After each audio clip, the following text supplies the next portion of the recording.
So last class, we talked about data organization, and in particular, how to take advantage of different types of organizational structures, specifically sorting, to answer queries a little bit faster.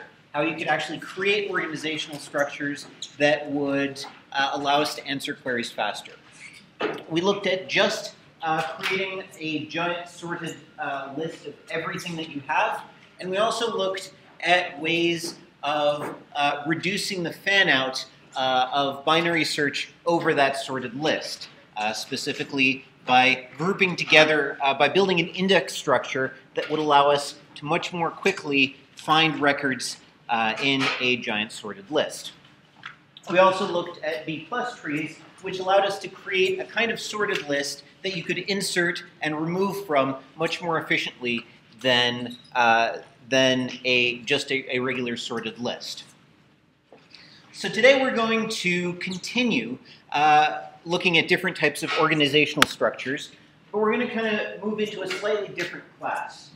So I mentioned last time that there were two general ways of indexing, one based on trees and the other based on partitioning. And these partitioning strategies typically rely on something called a hash function. So, hands up, who's heard the term hash function before? Good, okay, so somebody can tell me what a hash function is.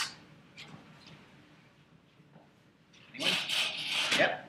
It's a function that you derive to determine some value by which is used as a key to call data on the data that you're entering. So say if you're entering into strings, it would hash out a, say, an integer value based upon the characters in the string, and then use that to output we call the type. Okay, so it's a function that we can give it some data and it'll give us back a key. Now, what kind of properties do we want from that key? Uniqueness. Uniqueness. Okay, so we'd like it to be as unique as possible. As we'll see in a moment, it's not actually possible to make them entirely unique, but yes, we do want them as unique as possible. What other properties might we want from this key?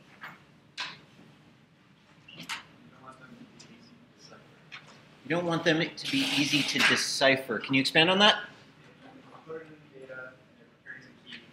You don't want it to be easy to solve. Solve what? Well, it's like it's calling encryption. You don't want somebody to actually take your data, like hash data, and understand it. Okay, so you don't want to be able to reverse it. You don't want to be able to take the key and get back the original data.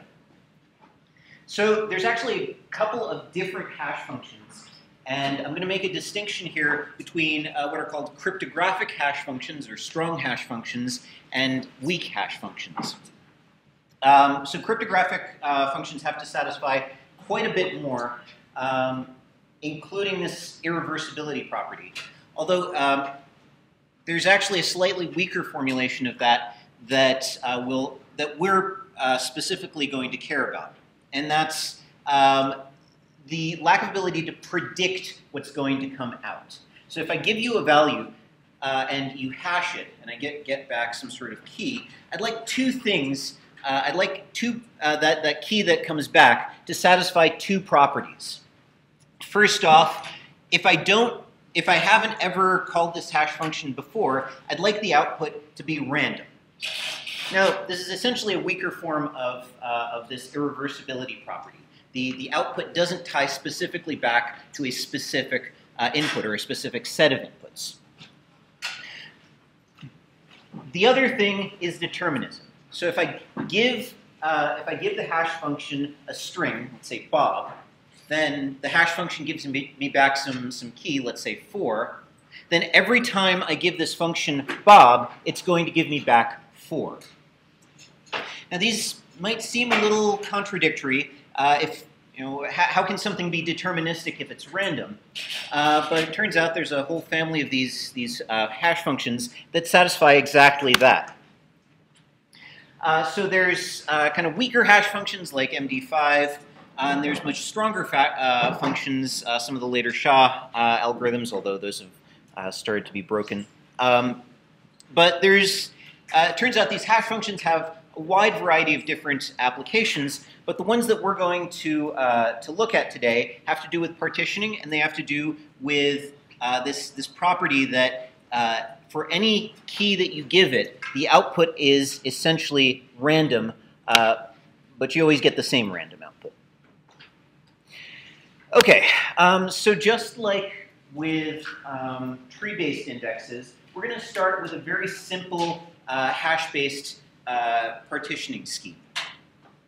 And this hash-based partitioning scheme is going to work very well if you have a fixed data set. Once that data set starts to change, the simple approach that we're going to start with actually breaks down a bit. But just to get across the basic idea of a hash index, I'm going to start with a really simple case of hashing. Main advantages of a hash-based index are that it supports, you can do constant time lookups. I'm going to wave my hands a little bit. It's not always constant time lookups, but in effect, a hash table gives you constant time lookups for all intents and purposes.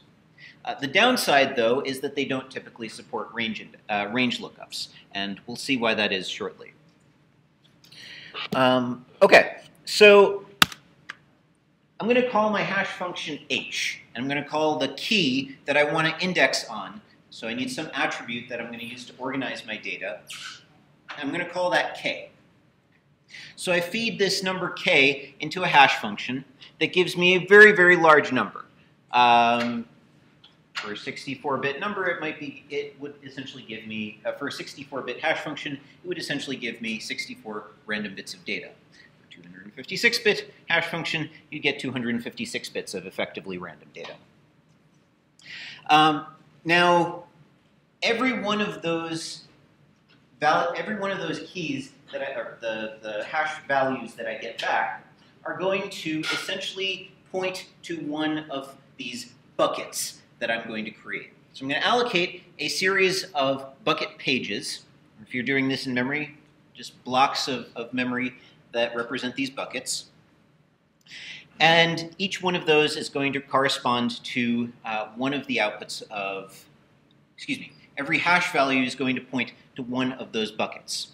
Now, the output of the hash function may give me more distinct values than I have buckets, so I can wrap that down using the modulus operator. So h of some large number, modulus n, is going to give me a number between 0 and n minus 1, and that will point to the buckets. All right, so how do I use one of these? So if I have a new record with key k, I'm going to call this hash function. I'm going to use the modular arithmetic, modulus operator, to figure out which of those buckets the hash function points to, and then I'm going to put the record with key k into the corresponding bucket. Now, it may turn out that I have more data than will fit into a bucket, so I can, just like with ISIM indexes, I can use overflow pages to store the rest. All right, any questions on this so far? Can you explain what you mean by the randomness? I don't see how this is random. Could I explain what I mean by randomness? How is this random? You said it was deterministic and not as random. Okay, that's a great question, and it actually gets to one of the interesting properties of the hash table. So, ideally, how would we like the records to be laid out across the buckets?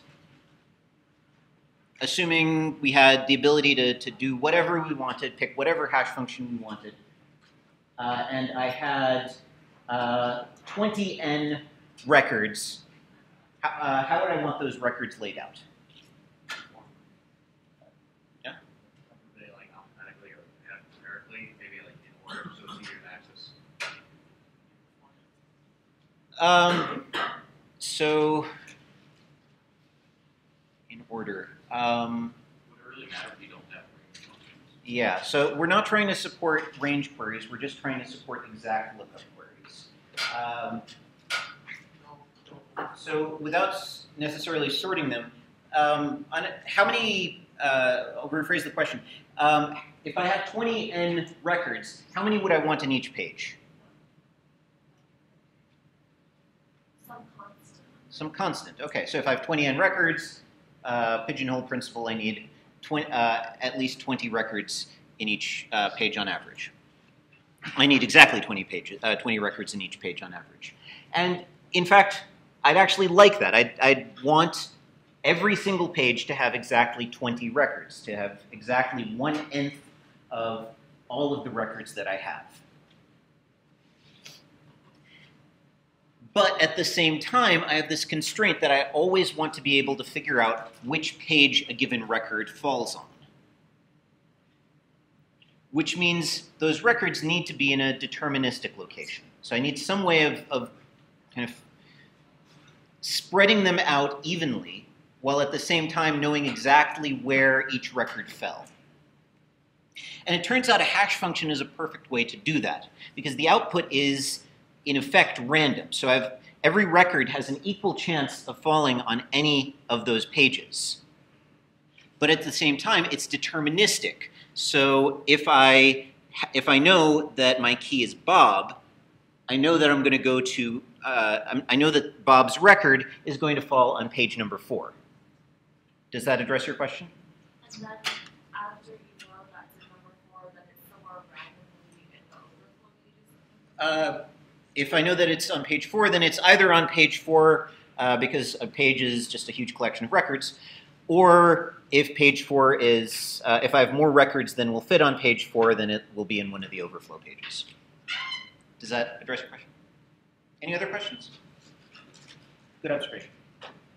In the beginning, you were also talking about uniqueness, so how does that apply to this? So uniqueness. I said we wouldn't exactly get uniqueness. And in fact, we actually don't want uniqueness here.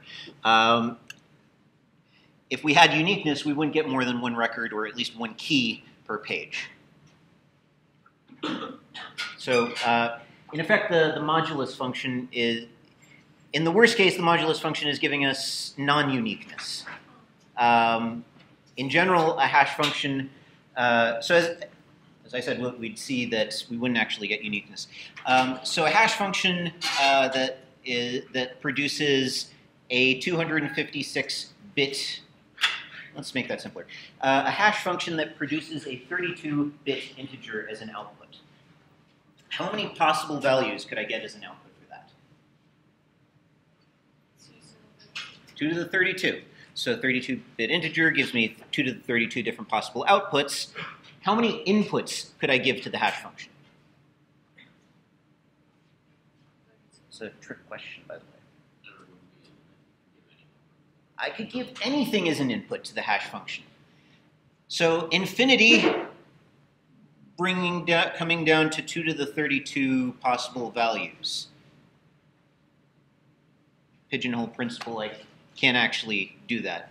So no matter what number I pick, I'm always going to have what are called hash collisions. So 2 different cases where the same key maps to the same value. And as we see here, that's actually something we want. We don't want too many hash collisions, but we want some hash collisions. All right. Any other questions so far? Yeah. What happens if you do have too many hash collisions? Like you have all of your records being stored on one page and all paper. What happens if you have too many hash collisions? You end up with all of your records on one page. It's a great question. So there's a couple of things we can do, and I'll tell you one of them, and I'll see if you guys can come up with the second. So one, we can pick n. If we pick n correctly, then we're going to have enough hash pages so that the chance of getting a hash collision is pretty low. Does anyone see a problem with that? Hint, it's the same problem that I mentioned X's had. Yeah. That would make more storage for much shorter time. Right. So what if n changes? So n, the appropriate n, depends on the number of records that you have. And usually, the chance of a collision is going to be the square root of n. Your first collision on average will occur when you have square root of n records. So you can pick a value of n that minimizes that chance, or at least keeps it within meaningful level, but that number is going to change as you insert new values into the index, and the target n is going to get bigger. As you decrease the number of records, the target n is going to get smaller. And just in general, we don't necessarily know how many values are going to go into a hash index. So we have to be very careful when picking n. And if we pick something too small, we'll end up with way too many overflow pages. If we pick something too big, we're going to have to waste a huge amount of space. And in general, we're going to get a lot more random reads to much further separated parts of the disk, which basically just slows everything down. So we're going to talk now about one or two ways to change n. Actually, before I get into that, so what would it take for me to change n? If you have too many overflow pages. Okay, so that's something that would trigger a change in n. But now that, let's say I've decided to double n, what would I need to do? Yeah? You could use another secondary hash function. Okay, so I could use a secondary hash function, or possibly I could change the modulus in there. Either way, I now have a hash function that gives me 2n possible outputs. How much is that going to cost? Like, shouldn't be that. Okay, so what do I need to do in terms of resource management? I mean, presumably I'll have to allocate twice as many pages. Is anything? You have to map each one of your current stored pages to their new location. Right, so every single one of those pages, let's say I doubled n, or even changed the hash function in any way, I'd essentially have to rebuild the entire hash table from scratch. Because those, if I double the size of the hash table, the new n pages that I just created, they're empty to start with. But they're not supposed to be empty. I have records already in my hash table that might potentially go on those pages. Give you a simple example. So just for the sake of simplicity, I'm going to use a very stupid hash function here.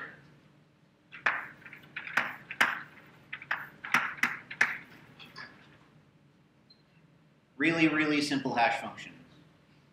And I'll note that it only works on integers. So let's say I have my data. Let's say I have my data.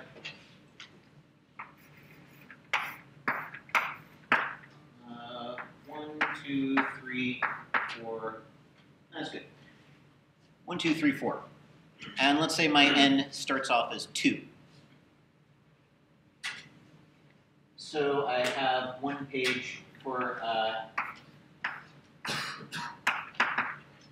h of k is 1, and one for h of k mod 2 is 1, and one page for h of k mod 2 is 0.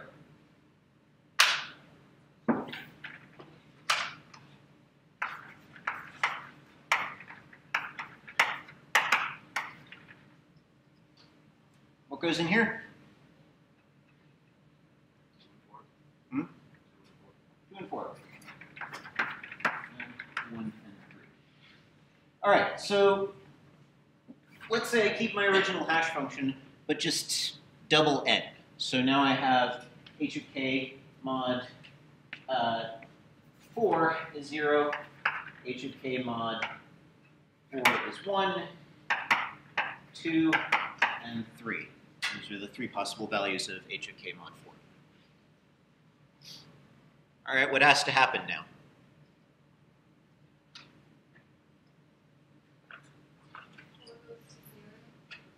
Four goes to 0. Okay. So this stays in place. One stays in place. And these have to be moved. So essentially, I've had to scan through my original hash table and take every single one of these, every single one of the pages in my original hash table and redistribute the records in there across the new set of hash pages. And in general, this is going to be, how expensive is this going to be? O of n. So for every page, I'm going to have to redistribute the contents of that page. Now, this is not great. We'd like to do better. And so we're going to talk about two on-disk hash tables, or hash index structures, called extendable and linear hashing, that allow us to do this kind of reallocation much more efficiently.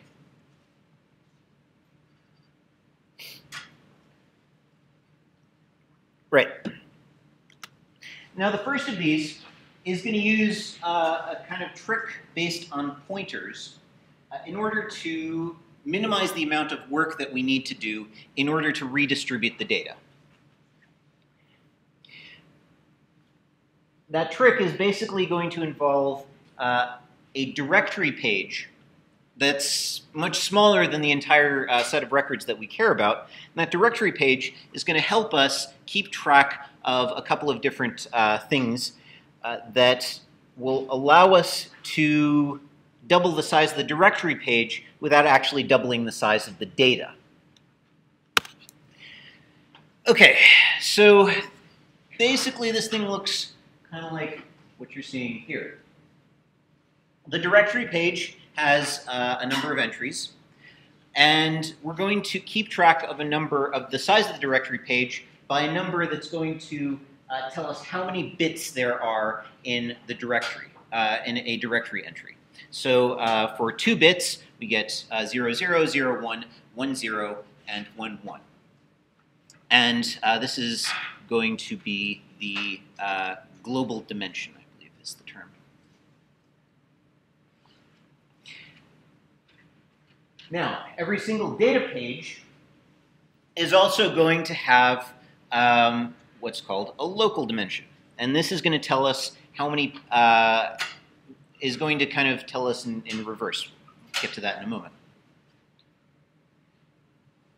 But, oh, sorry, depth, global depth. The trick, the basic trick, is that whenever we double the size of the directory, we don't actually have to double the number of data pages that we've allocated. So let's say that we have to insert 20. So 20, if I use my dumb hash function, h of k is k, means my key is 20, which means that the last 4 bits are going to be 1100. So whenever we try and insert something, we first look at the global directory page, and we look at the last GD bits of the hash value that we get back. So in this case, for h of 20, which is 1100, the last 2 bits are 00. So that means we look at the first directory page, or the 0th directory page. We do that, we have to insert the record into page A. Now, keeping the convention from last week, we're going to say we have 4 records in each page max. So now that we're adding a 5th record to page A, that means we have to split that page. Normally, this would take order n operations. We'd have to copy over every single one of these pages, but we'd like to minimize the amount of effort that we take. So the first thing we're going to do is double the size of the directory page. Not the directory page, just the directory. So we're going to add another bit to the directory. Now we have 3 bits, 8 fields. And we're going to take all of the pointers in the directory, all those pointers that point to the data pages, and we're just going to copy over the set of pointers from the lower 2 bits to the higher, the lower 4 records or fields to the higher 4 fields. Now the directory entries that aren't being affected by the split are going to just point to exactly the same page that they pointed to beforehand. And the new page, the page that's being split, in this case 0, 0, is going to get split into 0, 0, 0 and 1, 0, 0.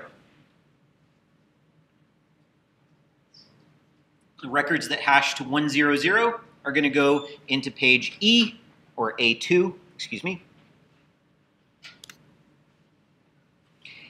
And records that hash to 0, 0, 0 in their last 3 bits are going to stay in page A.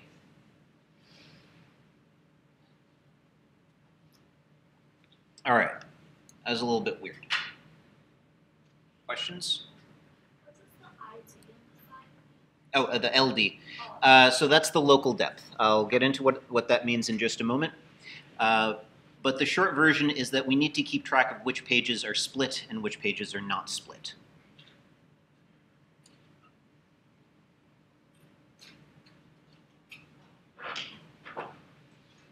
Okay, so I'll expand on that right now. The LD is going to help, the local depth is going to help us keep track of how many bits of differentiation there are in each of the data pages. So the global depth tells us how many bits we need to find which page we're looking for, how big the directory is. The local depth is going to tell us how many bits the records in that page have in common. So in this case, page B, all of the records end in 0, 1. Even though the pointers, there are two directory entries that point to B, 101 and 001. Now where that comes into play is when we want to split a page that has a lower local depth than the global depth. So let's say we want to insert 31. So that's going to hash to 1001. And that will force us to split bucket B because 001 points to B. Now we can note, first off, that the local depth is lower than the global depth. Because of that, we don't actually need to double the size of the directory. We just need to split that one page. So we're going to allocate a new page, B2, that's going to hold everything that hashes to 101, and we're going to keep everything that hashes to 001 on the original page. We're going to update the directory page so that 101 points to B2, and we're done.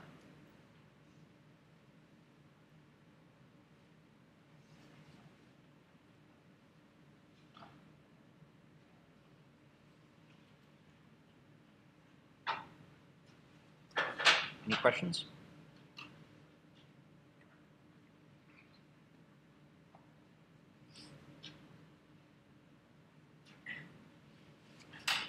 Okay.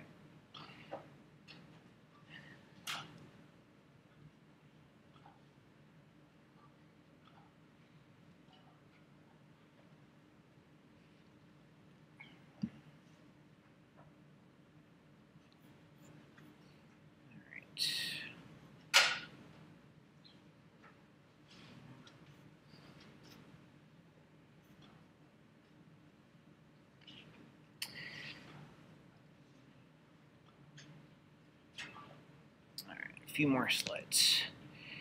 All right, so to recap, we have 2 values. We have this global depth, which is going to tell us how many bits we care about in the when looking things up in the directory page, and we're going to have this local depth, which tells us how many bits the records in that particular bucket have in common. So, random question: why are we using least significant bits here rather than most significant bits? What does it seem like that would it would make sense to use the least significant bits?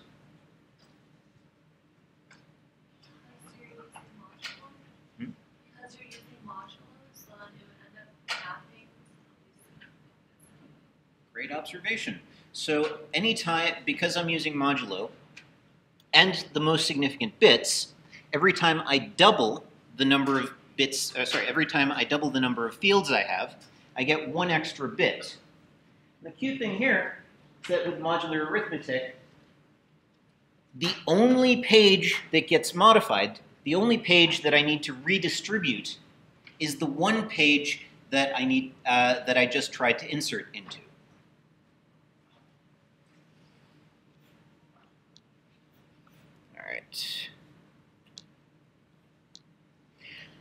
All right, so a couple of other optimizations. The directory might need to be stored on, well, will generally need to be stored on disk, but if you can keep it in memory, it's usually going to be much smaller than the overall size of the index. And if you can keep it in index, any kind of lookup requires exactly one page access, because you know exactly which page a given record is in. A couple of quick back of the napkin calculations. For 1 billion records with a 100 megabyte file, for 1 million, 1 million records in 4 kilobyte pages gives us 100 megabytes. That means we'll have somewhere in the order of 25,000 directory entries, and for that we can still fit a hash table into about a meg of memory, which this is actually fairly reasonable. Just to reemphasize here, the hash function here is very, very important, because if that hash function doesn't exactly produce a uniform distribution, doesn't randomly assign its outputs to keys, then you'll end up with some pages that need to be split over and over and over again. And if that happens, you'll end up with a very wide hash table. The other note is that for deletions, then you can basically do the same thing in reverse. Whenever you have too few records in a particular hash bucket, you can potentially merge it with the next bucket above it, or below it. Not above it or below it, but you can merge it, essentially doing the reverse of what you do for a split. And if that means that all of your local depths are now one step lower, then you can also have the size of the directory as well. All right. Any questions so far on extendable hashing?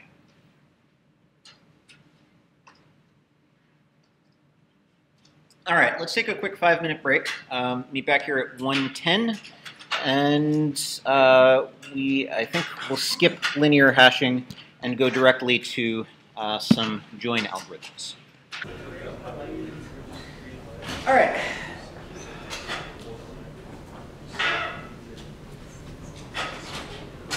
So let's recap this with a slightly more step-by-step. So from here, I want to do an insertion of 20, which hashes to 16, 0, 1, 0, 0.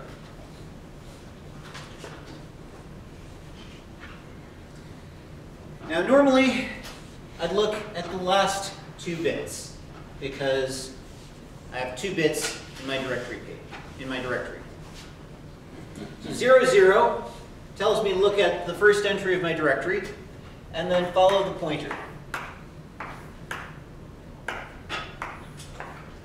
which means for now, what I want to do is put it into A. A is full. I need to do something about that. So I'm going to allocate a new page. Let's call it A prime.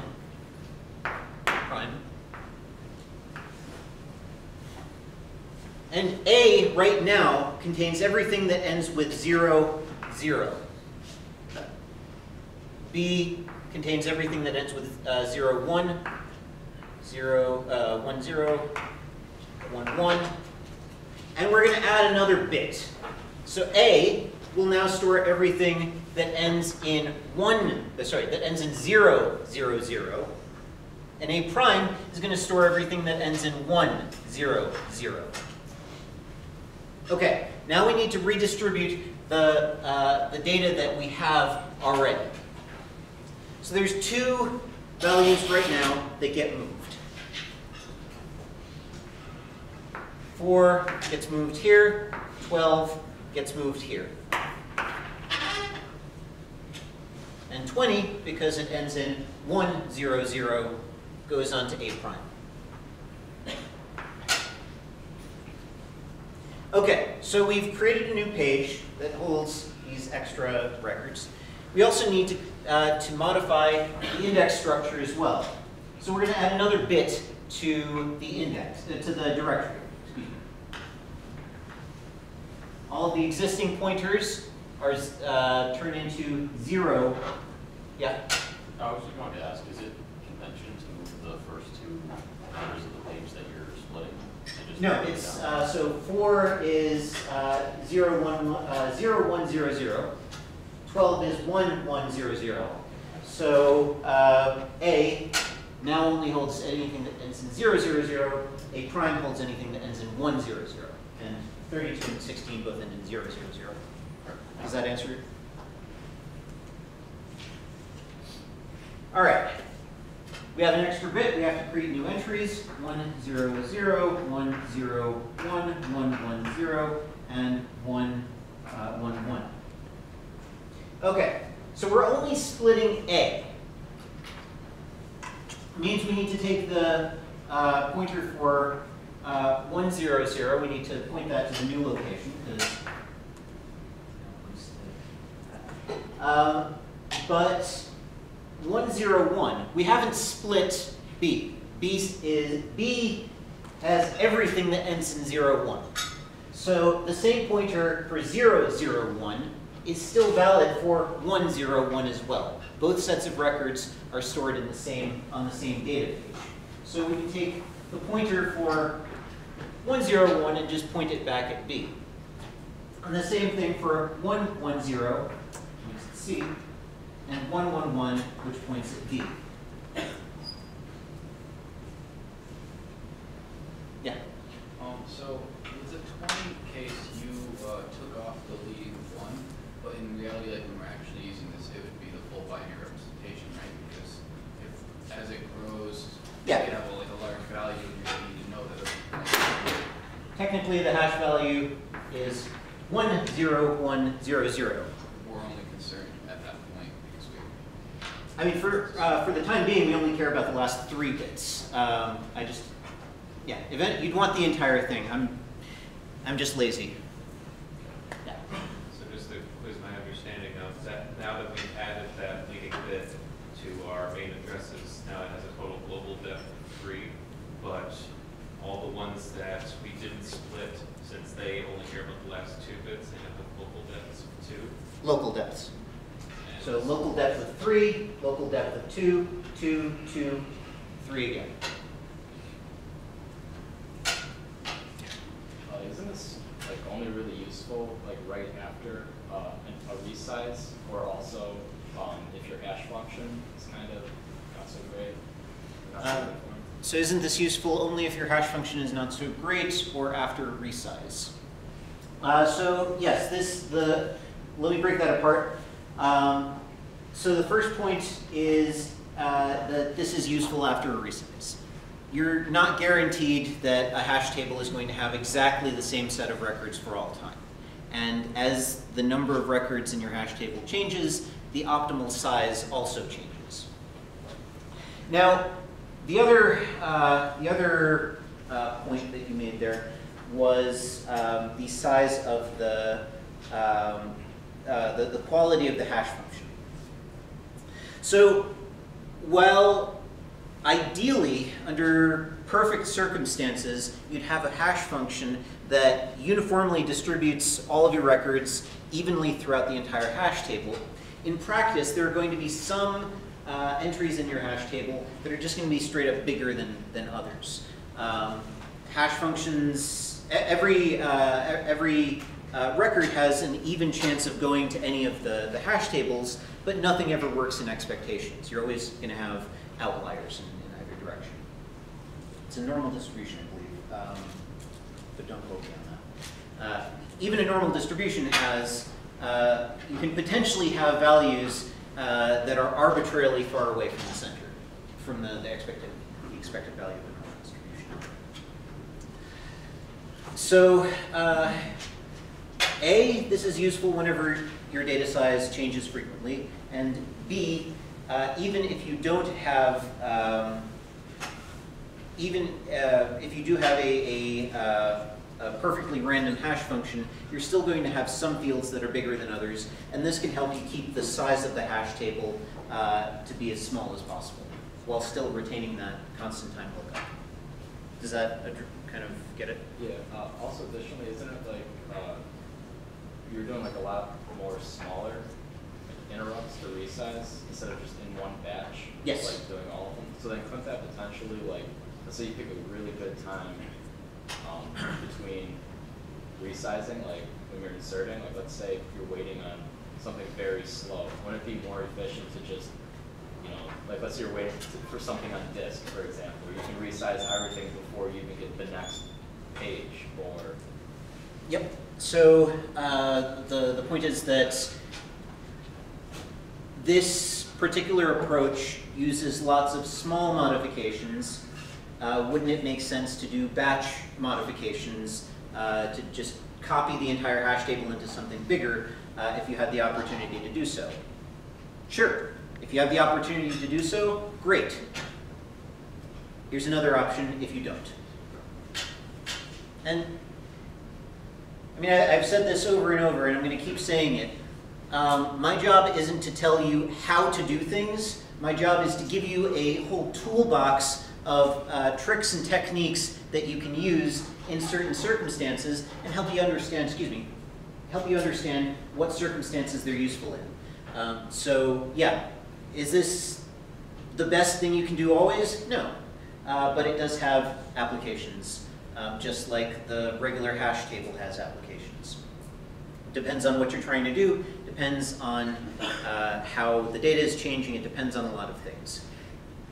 Does that? All right. Does anyone want me to go on and do the insertion into B, or does everyone follow from this point? Yeah? So you did the insertion into B, would you have to make it like a B prime? Yeah, exactly. So I create a B prime that has, what do we have? That has 1, 0, 5, 21, 13, and potentially the new record that I just inserted as well. And then the pointer would be moved to Yeah, so then I get, let me do it on the other side here, B prime, and what do we have? 1, 0, 1 would map to B prime, and B would be unchanged. Or, sorry, 0, 0, 1 would be unchanged.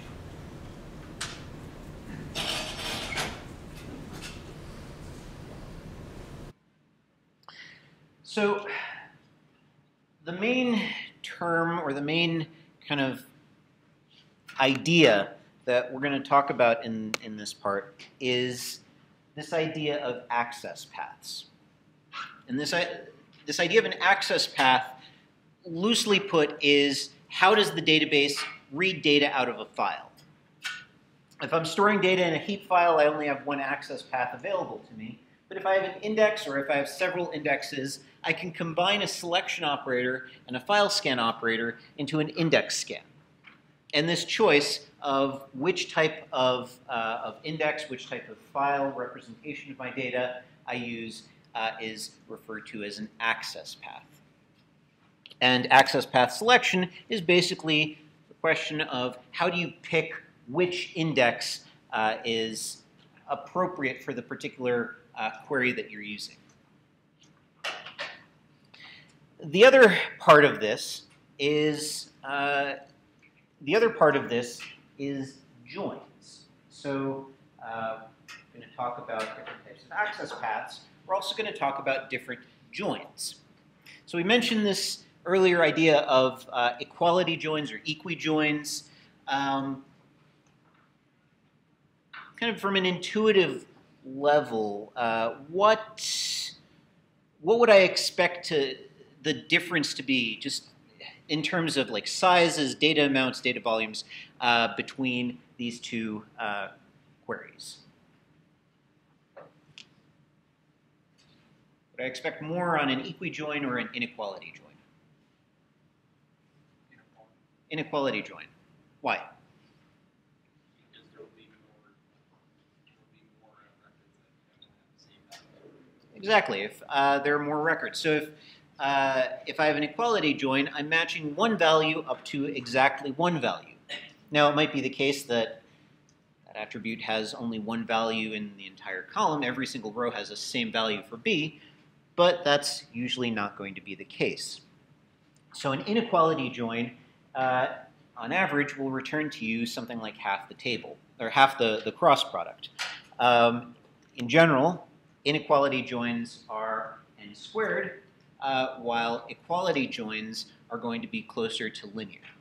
So usually for inequality joins, the best you can possibly do is the nested loop join algorithm that we've already talked about, and then I'll recap in just a moment.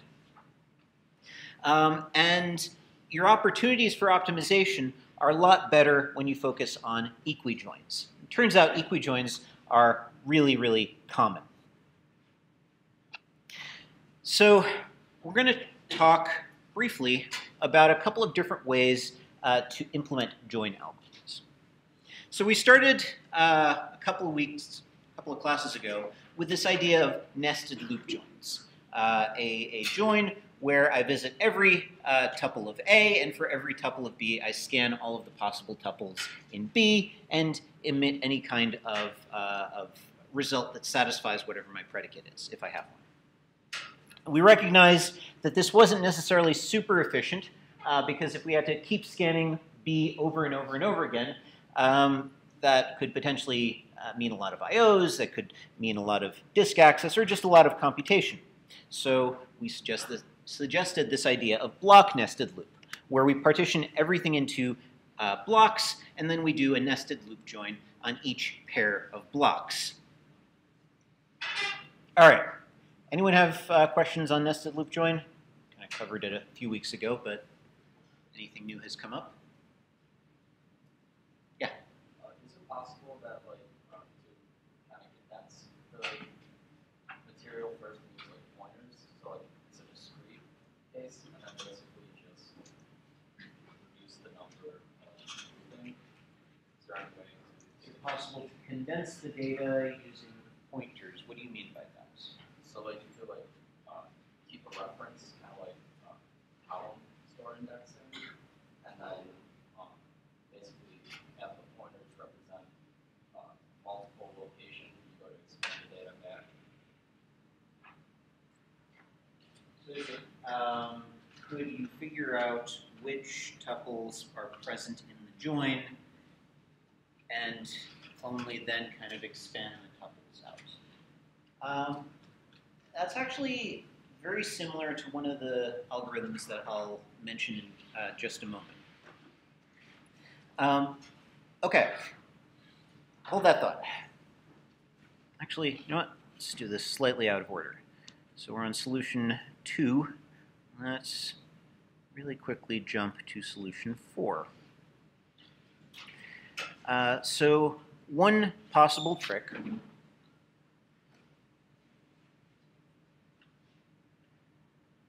So let me back up a little. So how do you, in order to take take your data, split it up into these pointers. How exactly would you create those pointers? Where would those pointers come from? From the original data.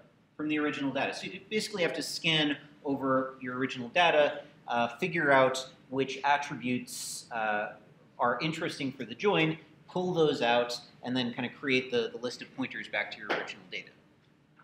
Okay, good. So what if we actually did a little more? What if we actually took another step beyond that and not just pulled out all of these relevant attributes, but actually organized the data using those attributes beforehand? In effect, what if we built an index while we were processing the join? And so this is the idea behind something called an external hash, or sometimes just a regular hash join. So in order to, let's say I want to do a join between these two tables, A and B. One thing that I could potentially do is, well, I'd need to basically take every record in A and find the corresponding record in B. Now, if I have a lot of data in both of them, I may not be able to process it sufficiently. So what I could potentially do is use this, essentially build a hash index over both A and B at the same time. So where are we? There we go. So I'd use my trusty old hash function to take my data and partition it into a hash table for A and a hash table for B. Now, once I've done this partitioning, I know every single one of these hash buckets, hash bucket for 1, hash bucket for 2, hash bucket for 3, because I'm doing an equijoin, because I'm trying to join tuples where A and B are equal, I know that I'm only going to care about all of the tuples that fall into that fall into corresponding hash buckets. I only need to join the tuples of A with a hash value of 1 against the tuples of B with a hash value of 1. The same thing for 2, 3, 4, and 5. And so I can do a nested loop join just within each hash bucket and end up getting exactly the set of tuples that I need without necessarily going through everything in one go. What do we mean by that? So what kind of I/O complexity would I expect here? How many I/Os would I need to do?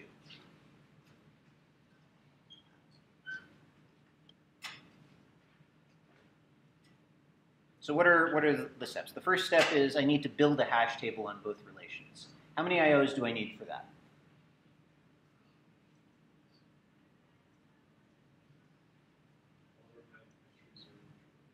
Okay, so I have to read all the data out and then write it back into a bunch of hash buckets. That's going to take on the order of n to read things out, on the order of n to read things back. So the amount of I/Os I'll need to create the hash function, to create the hash table, is going to be roughly linear. Okay, second step, in-memory nested loop join for each bucket. How many I/Os am I going to need for that?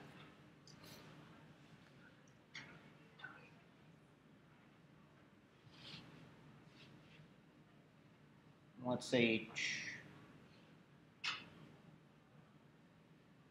bucket.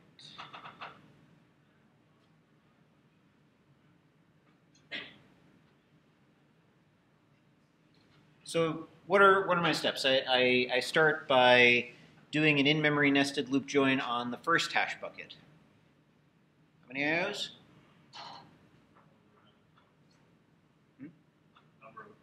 Number of pages in that bucket, yeah. On average, we'd want to pick a hash function that gives us no more than 1 page per bucket. But yeah, we read in that 1 page. Done. Next page. So basically, the total cost of doing an external hash join is going to be linear in the number of hash buckets and the size of our input data. By comparison, how many I/Os would I need for a nested loop join? On just scaling here. big O, n squared. So I've gone from n squared to just n. Great speed up. Let's do one or two more.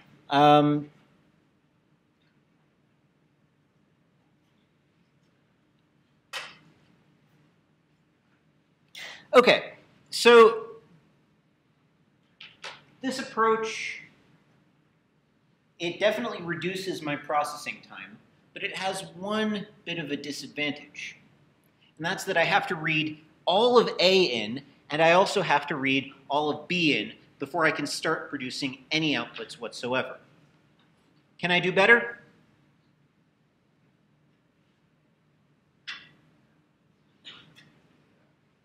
So what if I know absolutely for certain that all of the tuples of A will fit in memory?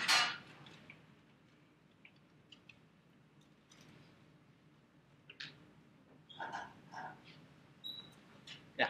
You can just load A and then check with B as you go.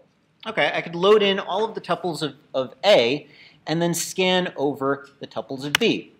So essentially, I do exactly the same thing. I build a hash table over all of the tuples of A, but now, rather than building a hash table over the tuples of B, I look at them one at a time, figure out whether I need to generate an output, and just one at a time, scan over the tuples of B and produce an output immediately. So this is typically referred to as either Grace or hybrid hash join. And you can think of it kind of like a more efficient nested loop join.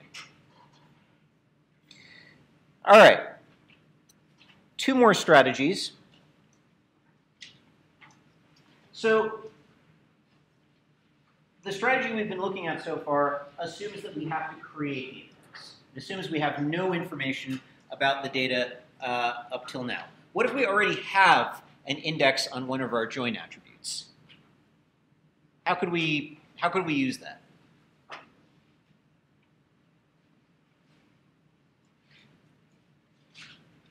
Man, you guys are tired. This is the last one, I promise.